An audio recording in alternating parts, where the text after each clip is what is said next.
Cuando Brian regresó a casa, inmediatamente sintió que algo no estaba bien. Llamó a Randy, su voz resonando por toda la casa, pero no obtuvo respuesta. Solo silencio. Al avanzar más dentro de la casa, su preocupación se profundizó. El interior estaba en caos. Era como si alguien hubiera estado buscando algo frenéticamente, destrozando el lugar en el proceso. Cada habitación vacía solo aumentaba su ansiedad. No había señales de Randy por ningún lado. Ninguna nota, ninguna pista, nada que explicara lo que había ocurrido. Finalmente, abrió la puerta del garaje, y lo que vio lo dejó paralizado. Se encontró con una visión horrenda, una que quedaría grabada en su memoria para siempre. Allí, en el garaje, encontró a Randy. Abrumado por el shock y el miedo, Brian marcó de inmediato a los servicios de emergencia. Paramédicos y primeros respondedores llegaron en cuestión de minutos, pero ya era demasiado tarde. Queridos espectadores, en este canal descubrirán las historias de crímenes más impactantes, reales y estremecedoras. Si no quieren perderse ningún caso, suscríbanse ahora y no olviden dejar su me gusta. Su apoyo nos ayuda a seguir contando la verdad. Randy Trimble llegó al mundo el 15 de diciembre de 1974, en el tranquilo corazón de Virginia.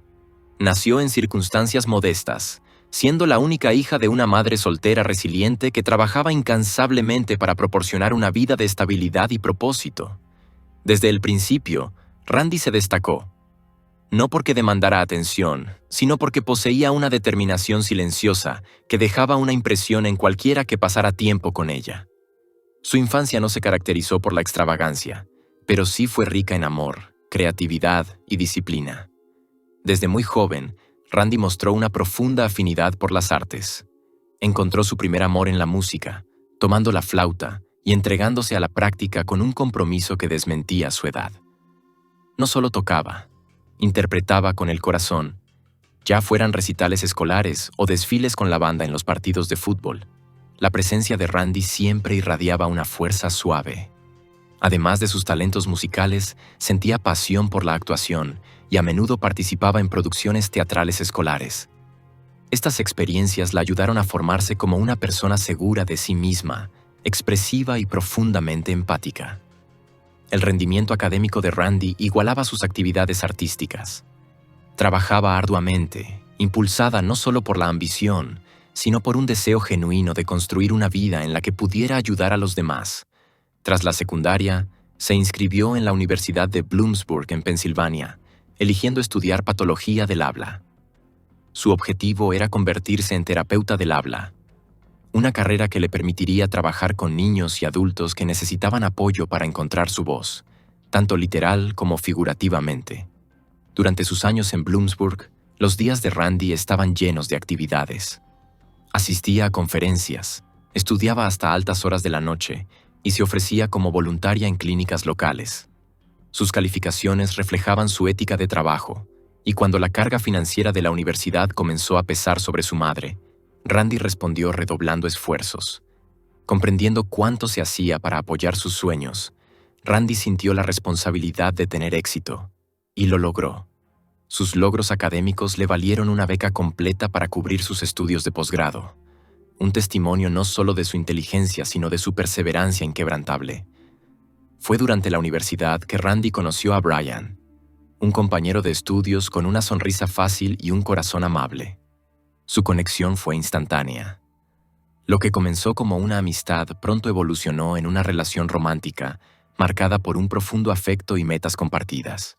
Se apoyaron mutuamente durante exámenes finales, decisiones de vida y las dificultades de la adultez temprana. Después de graduarse, decidieron casarse, planeando una ceremonia sencilla pero significativa, rodeados de sus seres queridos. Pero justo antes de la boda, la vida les dio un duro golpe.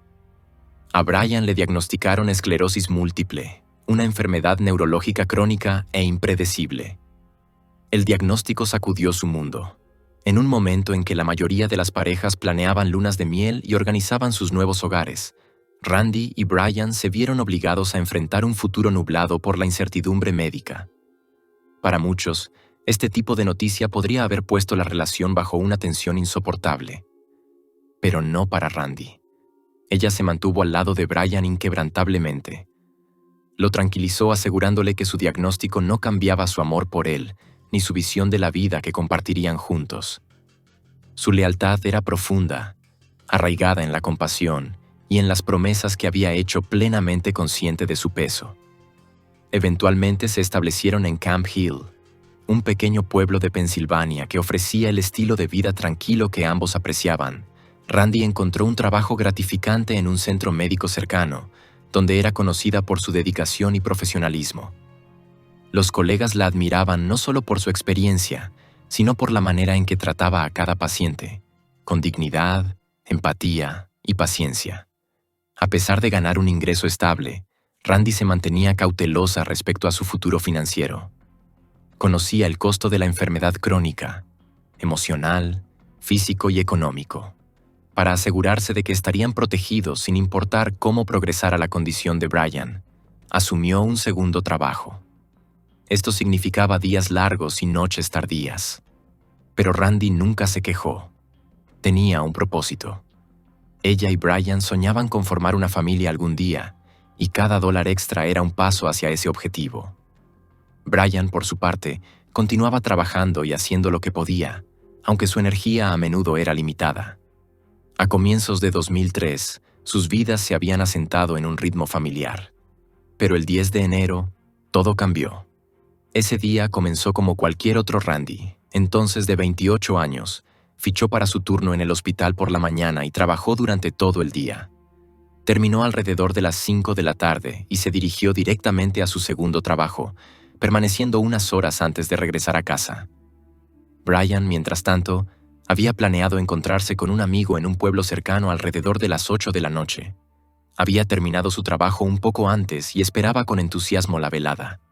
Sin embargo, cuando Brian regresó a casa esa noche, percibió que algo estaba mal casi de inmediato. La casa estaba oscura y sorprendentemente silenciosa. Llamó a Randy por su nombre, pero no obtuvo más que quietud. Al avanzar más dentro, notó que el hogar estaba en desorden. Los muebles fuera de lugar, objetos tirados al suelo y cajones abiertos. Parecía que alguien había estado buscando algo, quizás con prisa. Desesperado, Brian buscó habitación por habitación. No había señal de Randy. Luego, al entrar al garaje, se encontró con una escena que lo atormentaría para siempre. Allí encontró a Randy. Llamó de inmediato a los servicios de emergencia. Los primeros en responder llegaron rápido, pero no había nada que pudieran hacer. Los paramédicos confirmaron su muerte y la policía fue llamada a la escena para iniciar la investigación. La casa fue examinada cuidadosamente. Los equipos forenses recolectaron cada posible evidencia: huellas digitales, fibras y cualquier objeto que pudiera proporcionar ADN. Descubrieron que faltaba algo de dinero en efectivo y pertenencias personales, incluyendo un anillo de oro con diamantes que Randy usaba regularmente. Sin embargo, no había señales de entrada forzada. Una ventana había quedado sin llave, lo que abrió la posibilidad de que alguien hubiera entrado sin ser visto. Aún así, los detectives no estaban completamente convencidos por esta teoría. El estado del hogar, señalaron, no coincidía del todo con el patrón típico de un robo al azar. Había algo diferente, algo que parecía más deliberado, más cargado de emoción. El desorden sugería un motivo personal. Como es habitual en estos casos, la policía comenzó examinando de cerca a quienes estaban más cerca de Randy. No pasó mucho tiempo antes de que los detectives supieran que no todo en el matrimonio de Randy y Brian había sido perfecto. Amigos y familiares revelaron que, aunque la pareja se amaba profundamente, a menudo tenían desacuerdos sobre el futuro, particularmente en relación con la salud de Brian y la planificación financiera. Randy era meticulosa con el ahorro y la preparación para posibles gastos médicos. Brian, sin embargo, quería vivir el momento y resentía los recordatorios constantes de su condición. Estas perspectivas opuestas provocaban tensión y, a veces, discusiones acaloradas. Esta información hizo que los detectives reflexionaran. La tensión emocional, combinada con el estrés financiero, podía ser un motivo. Por ello, se le pidió a Brian que proporcionara una cronología detallada de sus movimientos esa noche. Contó a los investigadores que había estado en un pueblo vecino, cenando con un amigo en un café local. Las grabaciones de vigilancia confirmaron su historia, y múltiples testigos, tanto empleados como clientes, corroboraron su presencia en el lugar. Además, el médico forense determinó que la hora de la muerte de Randy fue aproximadamente a las 7:30 de la noche, momento en el que Brian estaba lejos de la escena del crimen. La distancia entre la escena y el lugar donde había pasado la tarde era considerable. Los investigadores calcularon el tiempo de traslado desde el café en el pueblo vecino hasta la casa, un viaje de aproximadamente 1 hora en cada dirección. Entre los horarios verificados, los testimonios de testigos y las grabaciones de vigilancia que lo ubicaban claramente en el café durante la ventana crucial en la que ocurrió el crimen, las autoridades llegaron a una conclusión confiable. Simplemente no había tiempo suficiente para que él hubiera conducido a casa, cometido el acto y luego regresado sin dejar rastro ni levantar sospechas. Logísticamente, no cuadraba. A esto se sumaba la realidad física de la condición médica de Brian. Aunque su esclerosis múltiple aún no había alcanzado sus etapas más severas, ya había empezado a causar un desgaste notable. Miembros de la familia y amigos cercanos revelaron que incluso las tareas rutinarias se estaban volviendo más exigentes físicamente para él. Caminar largas distancias, cargar objetos pesados o incluso permanecer de pie durante mucho tiempo lo dejaba fatigado. Los detectives se cuestionaron si alguien que ya tenía dificultades con movimientos básicos podría ejecutar de manera factible un acto tan violento y caótico sin ser detectado. La respuesta, al menos por el momento, parecía ser no. Además, la familia de Randy respaldaba firmemente a Brian. Su madre, en particular, quien siempre había tenido un vínculo cercano con él, les dijo a los policías de manera tajante que no podía imaginar un mundo en el que Brian lastimara a Randy de forma intencional. Los allegados a la pareja describieron su matrimonio como tenso, sí, pero nunca como volátil. Pintaron la imagen de una pareja enfrentando una enorme presión, pero aún anclada en el cuidado y la preocupación mutua. Con Brian aparentemente descartado como sospechoso viable, las autoridades ampliaron el alcance de la investigación. Comenzaron a examinar a otras personas en el entorno de Randy, amigos, compañeros de trabajo, vecinos e incluso conocidos anteriores, con la esperanza de encontrar a alguien con motivo o medios. Pero, a pesar de innumerables entrevistas y horas de revisión, había un obstáculo evidente: la completa falta de evidencia física. El equipo forense había seguido todos los protocolos al pie de la letra. Registraron la escena en busca de huellas dactilares, ADN, marcas de calzado, cualquier rastro de la presencia de un extraño. Pero prácticamente no encontraron nada útil. Incluso los objetos de valor desaparecidos, como el anillo de oro con diamante que Randy solía llevar, ofrecieron poca ayuda, ya que no aparecían en registros de empeño ni en reportes del mercado negro. Era como si el intruso se hubiera desvanecido en el aire, sin dejar rastro alguno. Los detectives se vieron obligados a especular. ¿Realmente había sido un robo que salió mal, o solo se había hecho parecer así? La teoría de un motivo personal, algo más profundo y emocionalmente impulsado, comenzó a consolidarse. Pasaron semanas y el caso quedó estancado. A pesar del progreso inicial, se perdió el impulso. La frustración creció entre el equipo de investigación, y ante la ausencia de nuevos sospechosos, nuevas pistas y con la presión pública en aumento, algunos detectives comenzaron a reconsiderar a la única persona que habían descartado al principio: Brian. Aunque su coartada seguía siendo técnicamente sólida, algo en el comportamiento de Brian tras la tragedia parecía extraño para muchos. Poco después del funeral de Randy, Brian se mudó abruptamente. Se trasladó a otra ciudad, más cercana a su propia familia. Esa decisión por sí sola no era especialmente sospechosa. El duelo a menudo impulsa a las personas a buscar consuelo y apoyo. Pero lo que ocurrió después generó inquietud. Brian comenzó a alejarse de las personas que antes formaban parte regular de su vida y la de Randy. De manera notable, cortó toda comunicación con la madre de Randy. La misma mujer a la que solía llamar mamá, ahora recibía silencio. Para alguien que acababa de perder a su cónyuge y compartió años de recuerdos, la frialdad de ese gesto no parecía adecuada para quienes lo notaron. Y luego estaban las compras. Brian, antes frugal y cauteloso con el dinero, comenzó a gastar de manera que muchos consideraban fuera de su carácter. Compró un televisor de pantalla plana nuevo, una consola de videojuegos, muebles modernos y varios dispositivos electrónicos de alta gama. Lujos que no parecían coincidir con su estilo de vida anterior. Los amigos que lo visitaban notaron los cambios de inmediato. Cuando se le cuestionó, Brian respondió de manera algo defensiva, diciendo: «El duelo puede ser caro». Fue un comentario extraño que se quedó en la mente de las personas. Al ser presionado, Brian explicó que esperaba pagos de seguros. Uno por los objetos de valor que habían desaparecido durante el allanamiento y otro relacionado con la póliza de seguro de vida de Randy. Mientras tanto, dijo que simplemente estaba utilizando la cuenta de ahorros compartida de la pareja para mantenerse a flote. Legalmente, tenía derecho a hacerlo. Pero éticamente, emocionalmente, dejaba a las personas incómodas. Los detectives, percibiendo que algo estaba debajo de la superficie, decidieron investigar más a fondo. Dirigieron su atención al lugar de trabajo de Brian, una compañía de seguros donde trabajaba en el departamento de TI. Allí comenzaron a hacer preguntas discretas. Nada acusatorio, solo consultas sobre su comportamiento, su rutina y si algo había cambiado en las semanas previas al incidente. Fue entonces cuando las cosas se pusieron interesantes. Una mujer, colega que había trabajado con Brian en múltiples proyectos, accedió a hablar con los investigadores.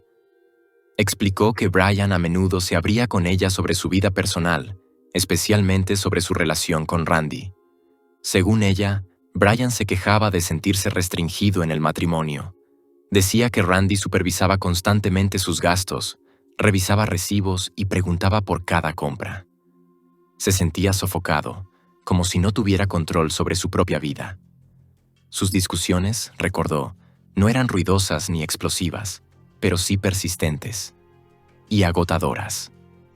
Lo que más sorprendió a los detectives fue lo que dijo la mujer a continuación. Apenas unas semanas antes de la muerte de Randy, Brian le había dicho que planeaba solicitar el divorcio. Sonaba serio, determinado. Pero luego, tan rápido como surgió esa revelación, Brian cambió de rumbo. En 1 o 2 semanas, comenzó a insistir en que todo entre él y Randy estaba bien. Incluso dijo que planeaban hacer un pequeño viaje juntos en primavera. El cambio repentino no tenía sentido. Antes de finalizar la entrevista, la mujer agregó que Brian se había acercado inusualmente a otro compañero de trabajo, un hombre llamado Blaine, también del departamento de TI. Los dos habían conectado por una pasión compartida por los videojuegos y las películas de terror. Blaine, resultó, incluso había escrito un guión para una película de terror de bajo presupuesto, algo inspirado en títulos como The Blair Witch Project. Brian estaba fascinado por la idea. Hablaban a menudo de ello, incluso discutían la posibilidad de producirla ellos mismos algún día. Pero algo había cambiado de manera silenciosa, casi imperceptible, en las semanas previas a la trágica muerte de Randy. Lo que antes era una amistad animada y a menudo jovial entre Brian y Blaine comenzó a sentirse diferente. Sus compañeros de trabajo, personas que habían pasado años colaborando con ellos, notaron un cambio evidente. La habitual interacción, bromas sobre equipos deportivos, tramas de películas y planes de fin de semana, desapareció. En su lugar, donde antes había risas y apertura, ahora había un extraño silencio. Las conversaciones entre Brian y Blaine se volvieron notablemente más cortas y privadas. Ya no participaban en almuerzos grupales ni en charlas informales de oficina. Cuando hablaban, inclinaban la cabeza y bajaban la voz a susurros. Había tensión en su postura, alerta en sus ojos, como si cada palabra se eligiera cuidadosamente y cada mirada transmitiera un significado no dicho. No era solo silencio, era deliberado. Algo se estaba ocultando, y ese secreto no pasó desapercibido para quienes los rodeaban. Este cambio tampoco pasó desapercibido para las fuerzas del orden. Los detectives, entrenados para observar comportamientos humanos sutiles, documentaron discretamente estos cambios. Aunque no había nada concreto, ni evidencia física ni confesión, empezaron a creer que Blaine podría estar ocultando algo, que quizás sabía mucho más sobre la prematura muerte de Randy de lo que había admitido en las entrevistas iniciales. Sin embargo, el equipo entendía que la sospecha por sí sola no era suficiente. No podían precipitarse. Si actuaban demasiado rápido, corrían el riesgo de revelar sus intenciones. Por eso adoptaron un enfoque diferente. En lugar de centrarse exclusivamente en Blaine, los investigadores eligieron una estrategia más calculada. Enfocarse en Brian, esperando que la presión fracturara su narrativa cuidadosamente elaborada. En los meses posteriores a la muerte de Randy, las fuerzas del orden mantuvieron una comunicación constante con su esposo, Brian. En apariencia, parecía rutinaria. Los detectives afirmaban revisar detalles menores del procedimiento, aclarar notas antiguas y verificar cronologías.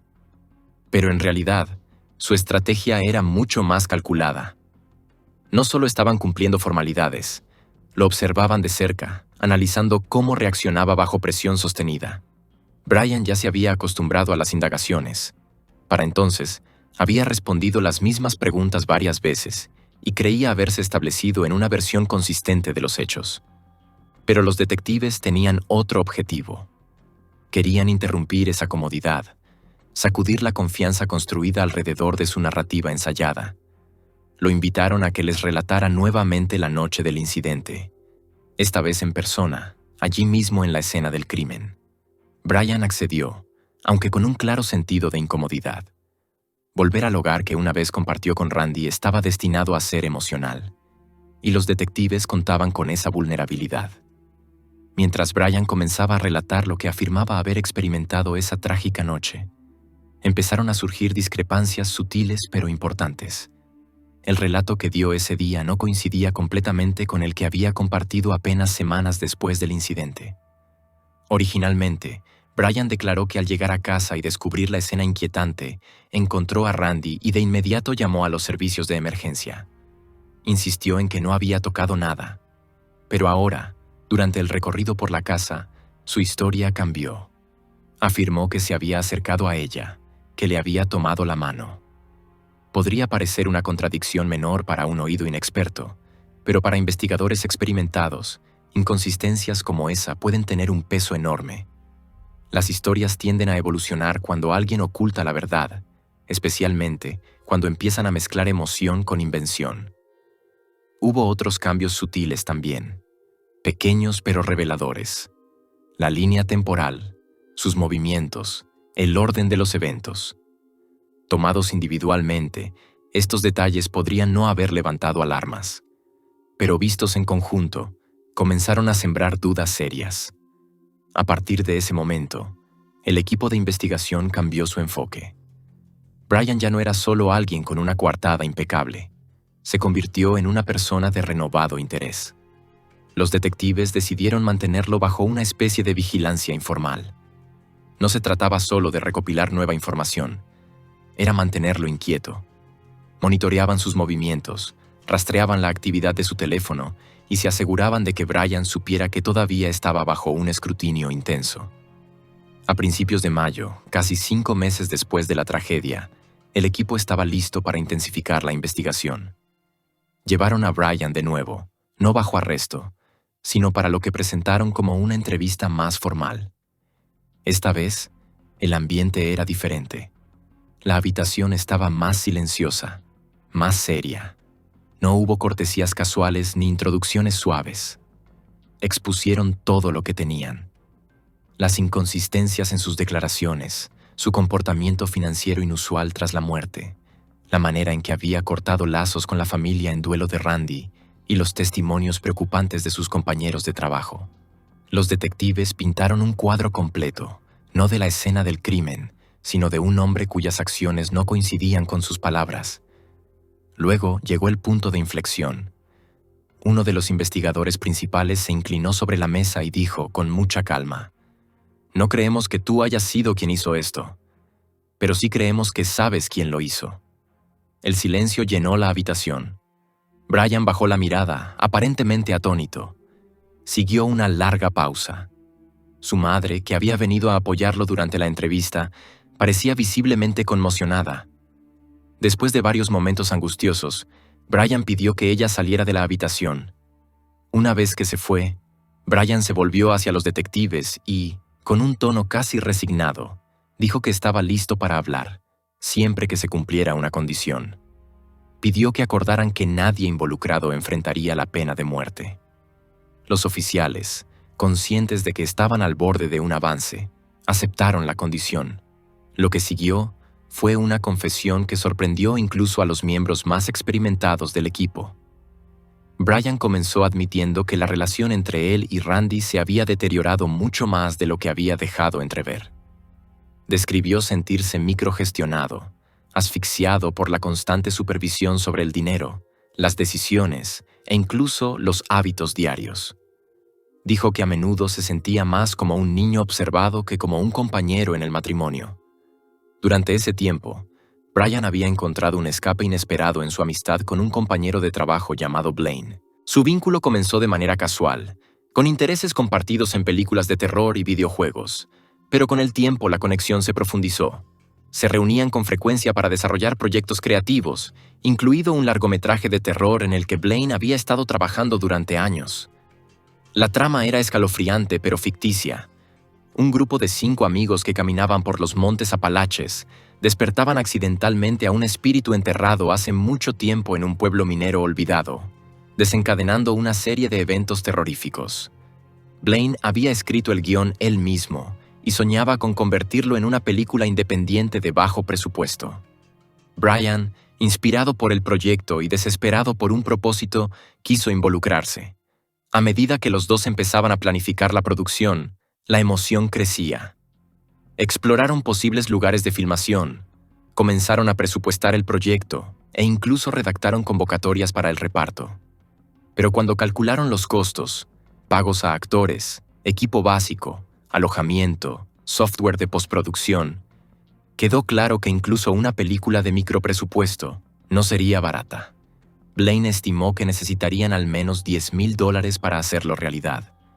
Brian, sabiendo que él y Randy habían estado ahorrando específicamente para proteger su futuro debido a su enfermedad, ofreció financiar la producción por sí mismo.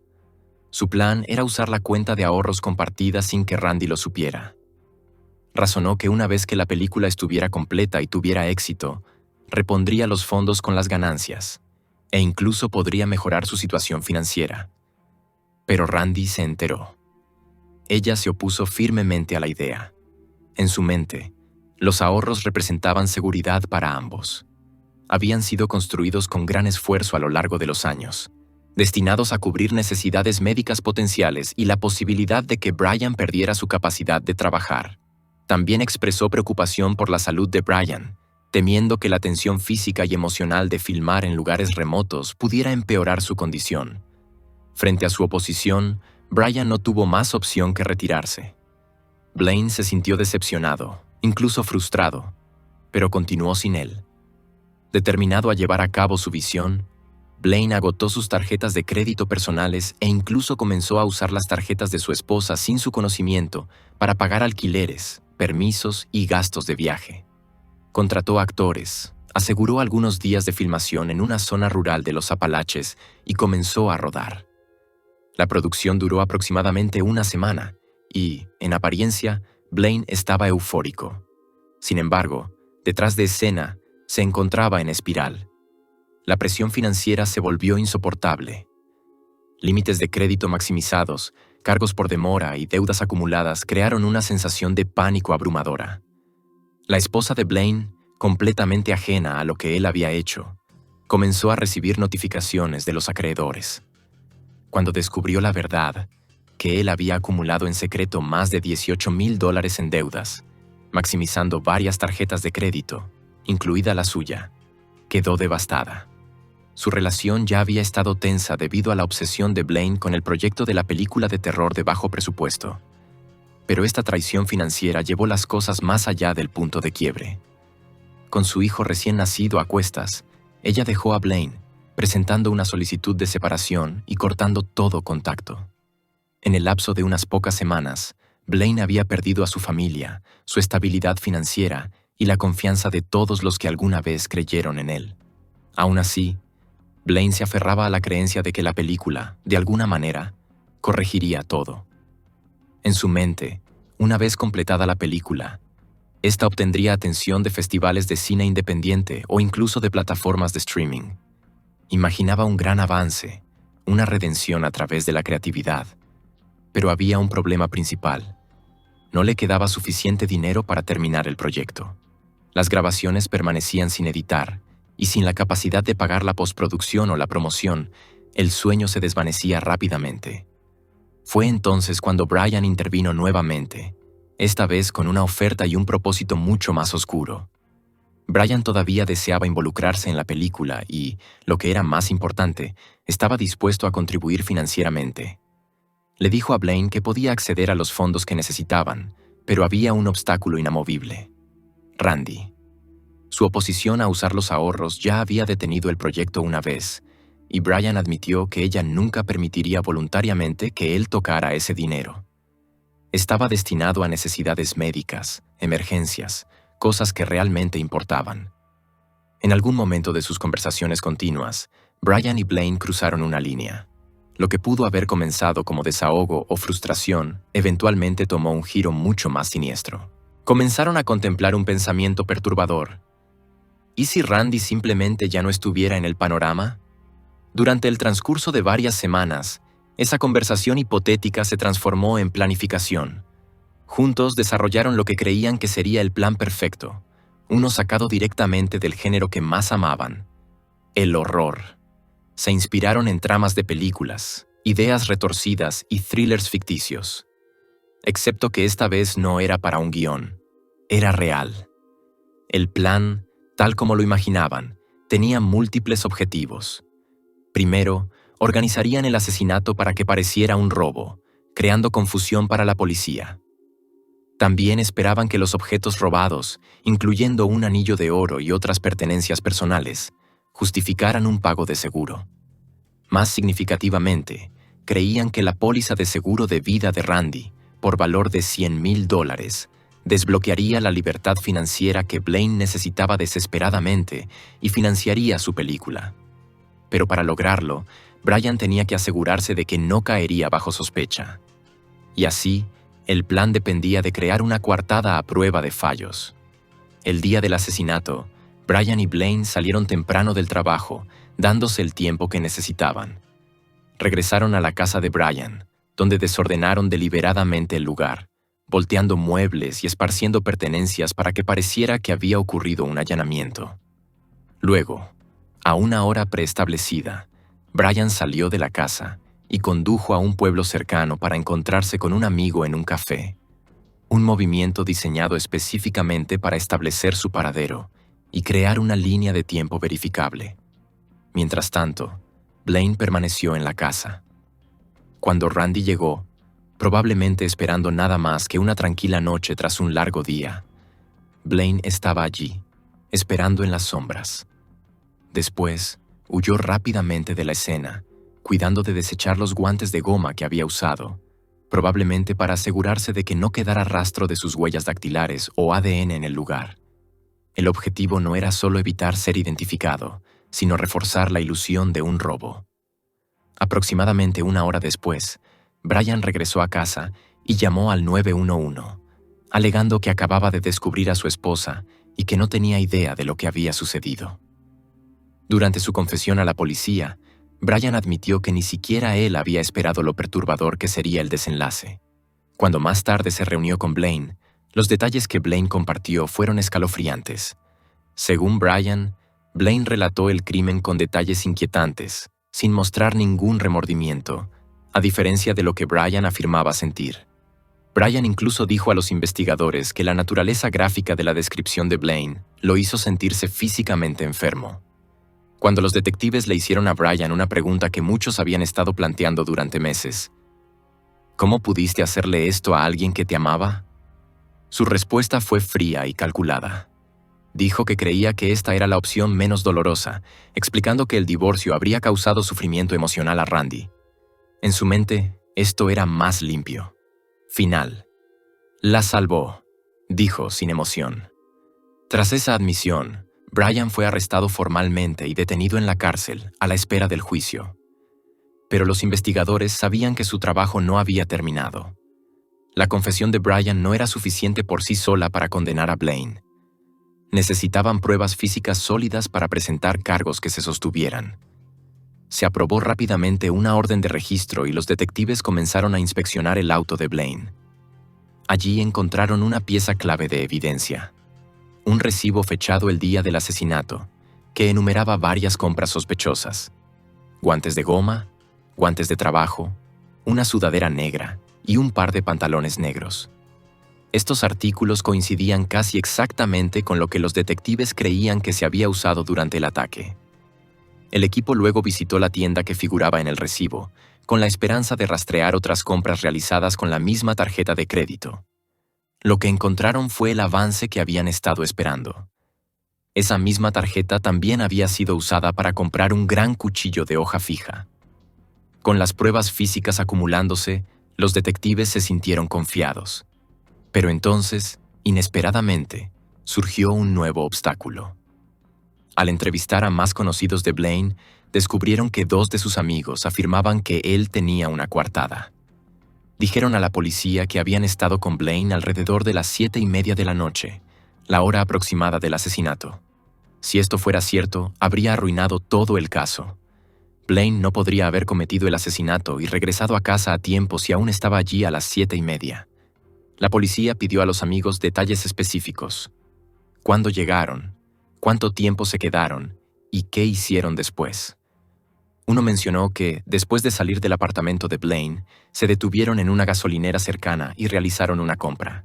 Los investigadores solicitaron el recibo para verificar la hora, y fue entonces cuando encontraron la grieta en la coartada. La marca temporal en el recibo mostraba claramente que la parada en la gasolinera ocurrió a las 8:30 de la noche, no a las 7:30. Eso significaba que los amigos habían recordado mal la línea de tiempo. Blaine podría haber estado fácilmente en la escena del crimen antes y regresar a su apartamento antes de que alguien apareciera. Con esta revelación, todas las piezas finalmente encajaron. El recibo, la ropa, el cuchillo, la coartada falsa. Era suficiente. Blaine fue arrestado y acusado formalmente del asesinato de Randy Trimble. Lo que sucedió después sorprendió incluso a los oficiales que lo arrestaron. Cuando los detectives llegaron a su puerta e informaron de los cargos, Blaine se desmayó.